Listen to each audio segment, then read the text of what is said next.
Hello friends, welcome to Pannag MCQ hub. Pannag MCQ hub रे आज topic होची ओडिया ग्रामर लोकवाणी। लोकवाणी रो कंप्लीट मैराथन आज आम गोटे वीडियो रे क्विक रिवीजन करबा। देखिबा प्रथम कहूची अकाले नियम नास्ति। अकाले नियम नास्ति रो अर्थ होची कोन? असुविधा समय रे नियम मानि चलिबा संभव होई न पारे। तार अर्थ होची असुविधा समय रे नियम मानि चलिबा संभव होई न पारे। सेकेंड पचार अतिभक्ति चोरर लक्षण। अतिभक्ति चोरर लक्षण हूँ अर्थ कौन? कार्य हासिल उद्देश्य रखी उपरको विनम्र भाव देखाइबा। अंटी छुरी तंटी काटे। अंटी छुरी तंटी काटर अर्थ है आत्मीय लोक शत्रुता आचरण करवा। डायरेक्ट ये क्वेश्चन आसो आमको ता अर्थ पचारि ना अर्थ दे उपयुक्त लोकवाणी को चारिटा ऑप्शन भितर रखिद ताको आम करने को पड़ो। अठा काठी पड़ा। अठा काठी पड़ार अर्थ होची असुविधार सम्मुखीन हेबा। अंध देश को गली दर्पण बिकी। अंध देश को गली दर्पण बिकी लोकवाणी अर्थ होची मूर्खों आगे तत्व कथा कहवा। अलसुआर बारबाटी चाष। अलसुआर बारबाटी चाषर अर्थ होची अलसुआ लोकर वृथा आस्फालन। अधर्मवित बढ़े बहुत गला बेले जाए मूल सहित। तार अर्थ होची पाप अर्जित धन समूले नष्ट हुए। अदा बेपारीर जहाज मूल। तार अर्थ होची कौन? अनधिकार चर्चा। अति परिचय गौरव नष्ट। अधिक संपर्क बा मिलामिशारे सम्मान ह्रास पाए। अंध थरे बाड़ी हजाए। तार अर्थ होची कौन? अभिज्ञतारू शिक्षा लाभ। अभिज्ञतारू सतर्क हेबा बा शिक्षा लाभ करिबा। अंध थरे बाड़ी हजाए। अमृत हांडी रे विष कणिकाए। तार अर्थ होची सामान्य खराब अनेक भल को भी नष्ट कर दिए। तुम पाखे 100 भल गुण थाऊ यदि किसी भी गोटे खराब कम कल ताले सब भल गुण को लोक मन रखिबेनी, से खराब गुण को बार बार आलोचना करेंगे। आलो सखी आपना महत आपे रखी। तार अर्थ होची निज सम्मान निज हाथ में। आगत चढ़ई की बेसर बटा। हाथ को जिनिस आसवा पूर्व उपयोग पर प्रस्तुति। आल्ला दियंती तो छपर फाड़ी दियंती। तार अर्थ होची ईश्वर दया कले आशातीत फल मिले। आकाश कइया चिलिका माछ। तार अर्थ कौन? असंभव कथा कल्पना करिबा। नेक्स्ट देखिबा आपना भूईरे सिंह ताड़ीबा। आपना भूईरे सिंह ताड़ीबार अर्थ निजे समर्थ हेबा। आखु कियारी रे पशिबा अर्थ कौनसी कार्य उत्तम रूपे निर्णय करि न पारिबा। आखु कियारी रे पशिबा बेलिया काईकि होउछि से काईना से कौन करिबो किछि डिसाइड करि पारु नाही। उड़ीगला चढ़ईर पर गणिबा। अति बुद्धिया। ऊपर चिकण भीतर फंपा। बाहर सौंदर्य थाई भितरे शून्यता। ऋषि जटा छिंडेइबा। एई लोकवाणीर अर्थ होउछि धैर्यवान व्यक्ति अत्यंत क्रोध प्रकाश करिबा। एका माघ के शीत जाए नहीं। यार अर्थ कौन? दुर्योग केवल थरे आसे नहीं। ए मन खोजु थाए जहाँ काले प्राप्त हुए ताहा। यार अर्थ होची समय अनुजाई मन अनुसारे फल मिलिबा। ओट मुहरे जीरा। यार अर्थ कौन? अधिक आशा करुवा व्यक्ति को अल्प मिलिबा। औषध रागरे ताटिया कामुड़िबा। औषध रागरे ताटिया कामुड़िबार अर्थ होची प्रकृत लोक विरोध में किसी न करि अन्य उपरे रागिबा। तार अर्थ होची औषध रागरे ताटिया कामुड़िबा। कष्ट कले कृष्ट मिले। सबु सिद्धिर मूल ही परिश्रम, साधना ही सिद्धिर जनक। कवितुंड मेढ़ा मुंड। तार अर्थ होची दृढ़ वचन। कंसारी घरर पाराकू कुला ढाऊ ढाऊ। प्रतिकूलतार अभ्यस्त व्यक्ति को सामान्य भय देखाइबा। कंकड़ा को गोली पानी सुहाए। यार अर्थ होची असाधु लोक पई गोलमालिया परिस्थिति बेस सहायक हुए। कहार पुष मास तो कहार सर्वनाश। जनकर लाभ बेले अन्य जनकर क्षति। कूपमंडूकर अर्थ कौन? कूपमंडूकर अर्थ होची संकुचित परिवेश में बढ़ुवा व्यक्ति। केउं गाईर गोबर। तार अर्थ होची अति सामान्य बा तुच्छ। कोपे बर नहेले तपे बर। तार अर्थ होची जेकोसी उपाय रे कार्य हासिल करिबा। कौरवंकर खाइब पांडवंकर गाइब। तार अर्थ होची जनकठारु साहाय्य पाइबा आउ कृतज्ञ भाव में अन्यर काम करिबा। खजुरी गछर कि गुण गाइबी। तार अर्थ होची कौन?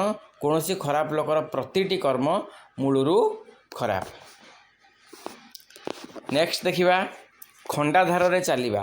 खंडाधार रे चलिबा लोकवाणी अर्थ होची खूब सतर्कतार सह नियम मानी काम करिबा। खोल पर्वत मार मूषा। सामान्य काम पाई बहु परिश्रम। गाँ कनिया सिंगाणी नाखी।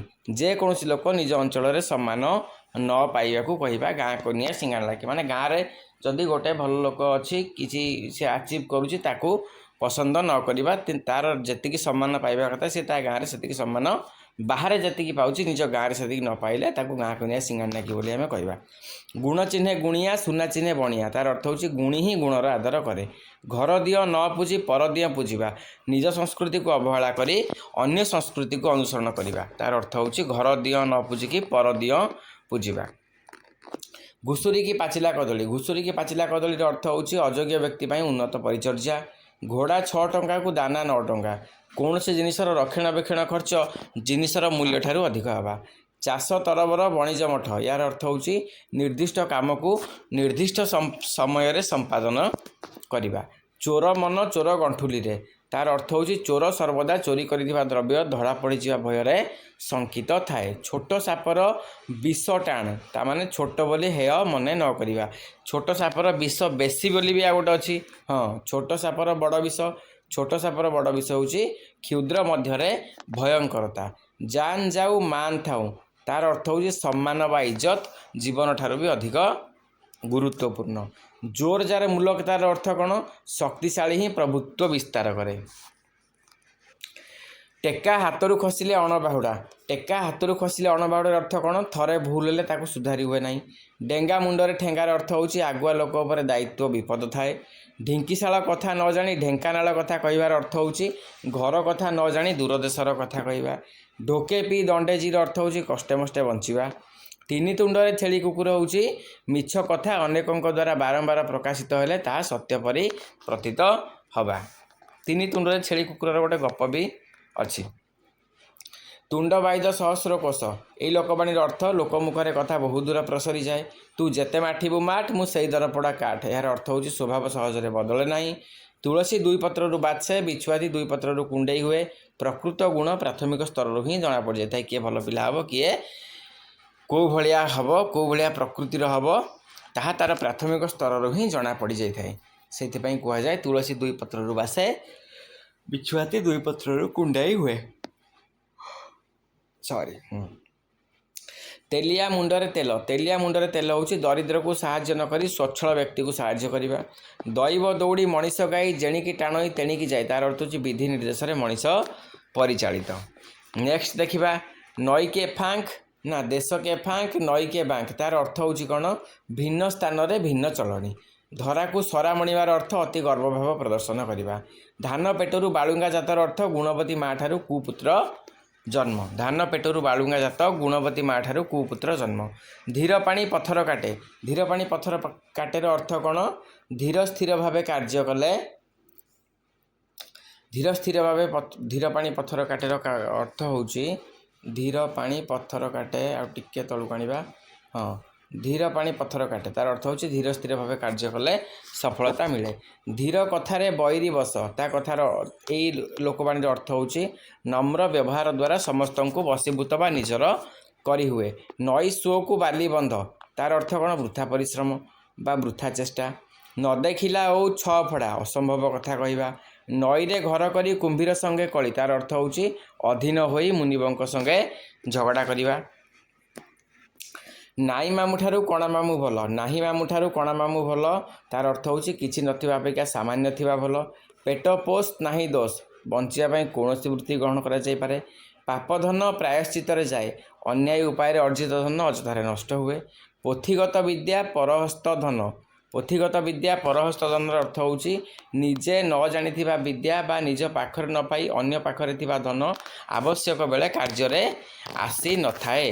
ଫୁଲ ଯୋଗୁ ଗଭା ପଣ୍ଡିତ ଯୋଗୁ ସଭା, ତାର ଅର୍ଥ ହେଉଛି ଉଭୟ ଶୋଭାବର୍ଦ୍ଧକ। ଫୁଲ ଯୋଗୁ ଗଭା ପଣ୍ଡିତ ଯୋଗୁ ସଭା, ଏହାର ଅର୍ଥ ହେଲା ଉଭୟ ଶୋଭାବର୍ଦ୍ଧକ। ବସିବା ଠାରୁ କାଶିବା ଭଲ, ଏହି ଲୋକବାଣୀର ଅର୍ଥ ହେଉଛି ସବୁବେଳେ କିଛି ନା କିଛି କାମରେ ଲାଗି ରହିବା ଉଚିତ। ବସି ଖାଇଲେ ନଈବାରି ସରେ, ତାର ଅର୍ଥ ହେଉଛି ଆଳସ୍ୟ ସର୍ବନାଶ କରେ। ବତେଇ ଦେଲା ବୁଦ୍ଧି ଆଉ ମାଗି ଆଣିଲା ତିଅଣ, ଉଭୟ କ୍ଷଣସ୍ଥାୟୀ। ବକର ବେକ ବଢ଼ିଲେ ମିନର ବିପତ୍ତି, ଶତ୍ରୁର ସୁବିଧା ବିପଦର କାରଣ। ବ୍ରହ୍ମା ବିଳି ବିଳେଇଲେ ବେଦ, ପଣ୍ଡିତ ଲୋକର ଯେକୌଣସି କାର୍ଯ୍ୟକୁ ଆମେ ମହତ୍ତ୍ୱପୂର୍ଣ୍ଣ ବୋଲି ଧରି ନେବା। ତେଣୁ ବ୍ରହ୍ମା ବିଳି ବିଳେଇଲେ ବେଦ, ସେ ତ ବ୍ରାହ୍ମଣଟେ, ଯାହା ମନ୍ତ୍ର ଓಂ ସୁଆ ସୁଆ କରିଦେଲେ ବି ଆମ ଠାକୁର ପାଣି ପାଇଯିବେ, ଏଇଆ ହେଉଛି ତା ଅର୍ଥ। ବାହା ସରିଲେ ବେଦି ମୁହଁ ପଡ଼ା, ତାର ଅର୍ଥ ହେଉଛି ସ୍ୱାର୍ଥ ସାଧନ ପରେ ଆଗ୍ରହ କମିଯିବା। ମାନିଲେ ଠାକୁର ନ ମାନିଲେ ପଥର, ନିଜର ଦୃଷ୍ଟିकोण ଅନୁସାରେ ମାନ୍ୟତା ଦେବା ଅଥବା ନ ଦେବା। ତେଣୁ ସେଇଟାକୁ କୁହାଯାଇଛି ମାନିଲେ ଠାକୁର ନ ମାନିଲେ ପଥର। ଯତ୍ନ କଲେ ରତ୍ନ ମିଳେ, ଏହାର ଅର୍ଥ ହେଉଛି ଅଧ୍ୟବସାୟ ସଫଳତାର ଚାବିକାଠି। ଯେମିତି ଠାକୁର ସେମିତି ପୂଜା, ବାଲିଗରଟାକୁ ଚାଉଳ ଭଜା, ଗୁଣ ଘେନି ଆଦର। କ'ଣ ତା ଅର୍ଥ? ଗୁଣ ଘେନି ଆଦର। ଯେସାକୁ ତେସା, ଯେସାକୁ ତେସା ହେଲା ଯେ ଯେପରି ବ୍ୟବହାର ଦେଖାଇବ ତା ପାଇଁ ମଧ୍ୟ ଆମେ ଅନୁରୂପ ବ୍ୟବହାର ତାକୁ ଦେଖାଇବା। ଯେ ଦେଶ ଯାଇ ସେ ଫଳ ଖାଇ, ସବୁ ସ୍ଥାନରେ ସବୁ ପରିସ୍ଥିତି ସହ ଖାପ ଖୁଆଇ ଚଳିବା। ଏଠି କନଫ୍ୟୁଜ୍ ହୁଅନ୍ତି ପିଲାମାନେ, କ'ଣ ନଈକେ ଫାଙ୍କ ନା ଦେଶକେ ଫାଙ୍କ ନଈକେ ବାଙ୍କ, ଆଉ ଯେ ଦେଶ ଯାଇ ସେ ଫଳ ଖାଇ। ଦେଶକେ ଫାଙ୍କ ନଈକେ ବାଙ୍କର ଅର୍ଥ ହେଉଛି ଭିନ୍ନ ସ୍ଥାନରେ ଭିନ୍ନ ଚଳଣି, କିନ୍ତୁ ଯେ ଦେଶ ଯାଇ ସେ ଫଳ ଖାଇର ଅର୍ଥ ହେଉଛି ସବୁ ସ୍ଥାନରେ ସବୁ ପରିସ୍ଥିତି ସହ ଖାପ ଖୁଆଇ ଚଳିବା।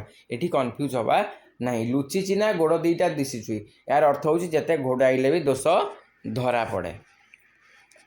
ଶୋଇଲା ପୁଅର ଭାଗ ନାହିଁ, କର୍ମକୁଣ୍ଠ ଲୋକ ଜୀବନରେ ହାରିଯାଏ। ସବାରେ ହାଣ୍ଡି ଭାଙ୍ଗିବା, ଗୁପ୍ତ କଥା ପ୍ରକଟ କରିବା। ସ୍ୱର୍ଗକୁ ନିଶୁଣି ନାହିଁ କି ବଡ଼ ଲୋକଙ୍କୁ ଉତ୍ତର ନାହିଁ। ଧନୀ ଆଉ ପ୍ରଭାବଶାଳୀ ଲୋକଙ୍କୁ ଅନେକ କଥା କହି ହୁଏ ନାହିଁ। ସିଧା ଆଙ୍ଗୁଠିରେ ଘିଅ ବାହାରେନି, ତାର ଅର୍ଥ ହେଉଛି କ'ଣ? ସବୁ କାମ ସହଜରେ ହୁଏ ନାହିଁ। ହାତେ ମାପି ଚାଖଣ୍ଡେ ଚାଲିବା, ସାବଧାନ ହୋଇ କାମ କରିବା। ହଲିଲା ପାଣିରେ ଗୋଡ଼ ନ ଦେବା, ଗଣ୍ଡଗୋଳରେ ନ ପଶିବା। ହାତ ଅଳସେ ନିଶ ବଙ୍କା, ଅଳସୁଆ ଦୁଃଖ ପାଏ।